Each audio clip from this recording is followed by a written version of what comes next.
Parliament এই নির্বাচন আগে এটা ইমপ্লিমেন্ট কেমনে করবে অ্যাডভোকেট শিশিমণি? এই নির্বাচন আগে এটা ইমপ্লিমেন্ট করবে কেমনে? আপনি আমারে বলেন না, এটা মাঠে বলা সহজ। এই নির্বাচন আগে এটা কেমনে করবে? আপনি কিন্তু আপনার 100 বক্তৃতা আমি শুনি, সেটার মধ্যে আপনি বলেন আমি জানুয়ারি মাসে ইলেকশন চাই। জানুয়ারিতে না, 2028 এর জানুয়ারিতে ইলেকশন করলো, এর একটা ইমপ্লিমেন্ট করলো আপনি করতে পারবেন। আপনি আমার টাইমলাইন দেখান সব করে। আমি আপনাকে টাইমলাইন দিয়ে দিচ্ছি, প্লিজ নোট মাই টাইমলাইন। হ্যাঁ, যে আমি নোট করতেছি। যেভাবে please note down. I request you to note down as a senior brother. I request you to note down my points. I'm noting down. I'm following your suit. The first point, ঐক্যমত্য কমিশনের ইমপ্লিমেন্টেশনের বৈঠকে 6টা প্রস্তাব উপস্থাপন করা হয়েছে। সর্বশেষ সেখানে প্রধান উপদেষ্টাও হাজির ছিলেন। ফার্স্ট প্রস্তাব ছিল, যেদিন আমাদের সঙ্গে প্রথম ঐক্যমত কমিশন ইন্ডিভিজুয়ালি আলাপ করে, সেপারেট পলিটিক্যাল পার্টির সঙ্গে প্রথম কথা বলে, এটি আজ থেকে প্রায় 7 মাস আগে, সেইখানে তারা 6টা অপশন দিয়েছিলেন যে এই ইমপ্লিমেন্টেশনটা হবে নির্বাচনের আগে রেফারেন্ডামের মাধ্যমে, অথবা হবে একটি বিশেষ সাংবিধানিক আদেশ জারি করে, অথবা হবে একটি প্রক্লেমেশনের মাধ্যমে, অথবা হবে কনস্টিটিউয়েন্ট অ্যাসেম্বলি গঠনের মাধ্যমে, অথবা হবে নতুন সংসদ আসার পরে সংসদের মাধ্যমে। এই 6টা প্রপোজাল নিয়ে আলাপ করে সর্বশেষ এই 6টার মধ্যে কে কোনটার পক্ষে আছেন আমাদেরকে প্রস্তাব পাঠানো হয়, আমরা জবাব দেই। আমরা বলেছি যেহেতু যে জিনিসগুলোতে আমরা এগ্রি করলাম, এখানে basic structure of the constitution change করার মতো কিছু প্রপোজাল আছে, আমরা এগ্রি করেছি। সেই জন্য আমরা বলেছিলাম basic structure of the constitution, সংবিধান অ্যামেন্ড করে পরিবর্তন করা যায় না। এটা করার দুটো রাস্তা আছে, তার মধ্যে প্রধানতম গুরুত্বপূর্ণ রাস্তা হলো কনস্টিটিউয়েন্ট অ্যাসেম্বলি গঠন করে যখন এটা করা হয় তখন basic structure can be altered. একটা প্রপোজাল আছে ওখানে যে হাইকোর্টের 6টা বিভাগ আবার বিভাগে চলে যাবে। আপনি জানেন হাইকোর্টের 6টা বিভাগ হয়েছিল, 8th অ্যামেন্ডমেন্ট মামলায় সেটা আনকনস্টিটিউশনাল ডিক্লেয়ার হয়েছে। ঐকমত্য কমিশনে ডিক্লেয়ার করা হয়েছে ডিসেন্ট্রালাইজেশন অফ হায়ার জুডিশিয়ারি, যেখানে 6টা আবার নিজ নিজ বিভাগে। অ্যাডভোকেট শিশিমণির এই ব্যাপারগুলো আমি মোটামুটি জানি।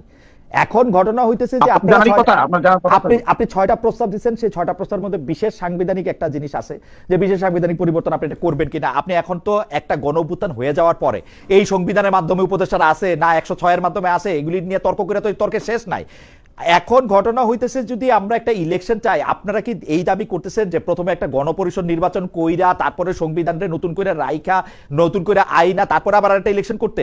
এইটাই আমি বুঝতেছি। কিন্তু আমার কথা হইলো, আপনারা যদি আসলে মানে বা একটা রেফারেন্ডাম দিয়া ওইটার মধ্যে হা না ভোটের মধ্যে কে জিতলো কে হারলো এটা কইরা আপনারা এটা চাইতেছেন যে আপনারা হয় গণপরিষদ নির্বাচন করবেন নাহলে রেফারেন্ডাম করবেন। আমার কথা হইলো যে ভাই, এইটা একটা জাতীয় সংসদ নির্বাচন দেন, জামায়াতে ইসলামী, বিএনপি তারা তাদের জনগণের রায় প্রত্যক্ষভাবে পরীক্ষা করুক। এটা আমি আপনি সবাই জানি যে গণভোটের মাধ্যমে আসলে প্রত্যক্ষ পরোক্ষভাবে রায় পরীক্ষা করা যায় না। আপনারা ক্ষমতায় আসেন, আপনারা এগুলো ইমপ্লিমেন্ট করেন। বিএনপি তো এইটাই কইতেছে যে আপনারা তো ক্ষমতায় আসবেন, ক্ষমতায় সেগুলো ইমপ্লিমেন্ট করেন, অসুবিধাটা কি? আপনারা কিন্তু বিএনপির উপরে এটা চাপাইতেছেন এইটা বইলা যে বিএনপি ক্ষমতায় আসবে আসলে এটা করবে না। জবাব দেওয়ার সুযোগ দেন। জি বলেন। জবাব দেওয়ার সুযোগ দেন। জি বলেন। দেখুন গণ অভ্যুত্থানে কি ঘটেছে। বিএনপি তো মার্শাল লদের সংবিধান পরিবর্তন করে নাই। মার্শাল ল প্রক্লেমেশন নাম্বার 1 1977 এর মাধ্যমে বিএনপি সংবিধান পরিবর্তন করে নাই, সংবিধানের মূলনীতি পরিবর্তন করে নাই, absolute faith in trust in the almighty Allah যোগ করে নাই, মিনিং সোশ্যাল ইকোনমিক জাস্টিস যোগ করে নাই। কোথায় করেছিল সেটা? কোন পার্লামেন্টে? আজকে কেন এই কথা বলছেন? কারণ তারা গণ অভ্যুত্থানের যে শক্তি, এই শক্তিকে তারা ঐতিহাসিকভাবে সাংবিধানিকীকরণ করতে চান না। এখানেই তাদের রাজনীতি। আমি সেটাকেই বলছি ভুল রাজনীতি। 106 এর আপনি বিশ্বাস করেন এটা? 106 এর গভর্নমেন্ট, এটা 106 এর গভর্নমেন্ট যদি হয়, দেখেন তো বাংলাদেশের সংবিধানে প্রধান উপদেষ্টা শপথ বলতে কিছু আছে কিনা? না, 106 দিয়ে এটা সুপ্রিম কোর্ট রেটিফাই করছে। আমি একটু পর্যন্ত মাইনা নিব, আমি উকিলি তর্কে যাব না। আমি বলবো চিফ জাস্টিস এবং তার ব্রাদাররা বৈশা বলছে যে এটা পারে, আমি ধরে নিছি এটা পারে। কারণ সকল কিছুই তো পারসেপশন। আমাকে এটা ধৈর্য নিতে হয়েছে যে এটা পারে। এখন সংবিধানে নাই প্রধান উপদেষ্টা, এখন আমার কাছে আমি এখন প্রধান উপদেষ্টা বসাবো, আমি এখন চিফ জাস্টিসের কাছে গেছি, ও আর ওর ব্রাদাররা মিলে কইছে তুমি এটা পারো, এখন আমি ওইটারও কোশ্চেন করবো, কই গিয়ে ঠেকবো তারপরে গিয়ে আমি? এটাই তো ভুল রাজনীতি। এই ভুল রাজনীতিকেই তো বিএনপি নিয়ে গেছে দেশকে। এই 106 কে করার ক্ষেত্রে তারাই তো অ্যাডভাইস করেছে। যদি তারা এখন কেন সেটা রেকটিফাই করতে চায় না? এখন কেন গণ অভ্যুত্থানের এই গভর্নমেন্টের মূল শক্তি তো পিপলস উইলকে তারা রিকগনাইজ করতে চাচ্ছে না। ভাই বলেন, এই যে 2026 সালের আমার একটু সুযোগ দিলে ফেব্রুয়ারি ইলেকশনের কথা বলা হচ্ছে, আপনি সুযোগ দিলে আমি একটু কই। আপনি যে 2026 সালের 12 ফেব্রুয়ারি নির্বাচনের কথা বলা হচ্ছে, 2026 সালের 12 ফেব্রুয়ারি নির্বাচনের আইন কোথায় পেল তারা? না Where is the law? না না না আইন পায় না আইন পায় না অ্যাডভোকেট শুনেন এখানে সমিয়ে নিল না না আইন পায় না আমি আপনার আইন দেখাই দাঁড়ান আপনার তো আমার আসলে আইন আমি আপনার আইন দেখাই আমি আপনার বলি আপনি মার্শাল লর উদাহরণ দিলেন 1977 সালের প্রক্লেমেশনের কথা আপনি কইলেন বাংলাদেশে যদি এখন একটা মার্শাল ল হইতো যেখানে কনস্টিটিউশন সাসপেন্ড করা যায় কনস্টিটিউশন সাসপেন্ড রাখা যায় তারপরে যেমন ইচ্ছা এটাকে আমি পরিবর্তন করে পরে ভূতাপেক্ষ আমি এটা চেঞ্জ করতে পারি সেইটা কিন্তু হয়তো আরেকটা সিনারিও এখন বাংলাদেশে কিন্তু আসলে মার্শাল ল বা যেই লতে আমি আমার সংবিধান সাসপেন্ডেড রাখছি ওইটা কিন্তু আমি করি নাই কেন করি না এটা জামাত ইসলামের দোষ নাকি বিএনপির দোষ নাকি ইউনূস সাহেবের দোষ নাকি ওয়াকার সাহেবের দোষ এটা ইতিহাস ঠিক করবে পরে আমি জানি না এটা কার দোষ বা গুণ না ফরাদ মাজার ভাইয়ের দোষ প্রশ্নটা কি আপনার আমি যেটা কইতে সেটা আমি বলেন এখন আপনি তো কনস্টিটিউশন সাসপেন্ডেড রাখেন নাই ভাই এখন আপনি যখন কনস্টিটিউশন সাসপেন্ডেড রাখেন নাই আপনি যখন একটা মার্শাল ল নাই আপনি প্রতিদিনের কাজকর্ম আপনি কি দিয়া চলবেন আপনি যে আমার নামে মামলা করবেন আমি আপনাকে খুন করছি এটা আপনি কি দিয়া করবেন আপনি যদি এখন সংবিধান 1 মিনিটের জন্য সাসপেন্ডেড থাকে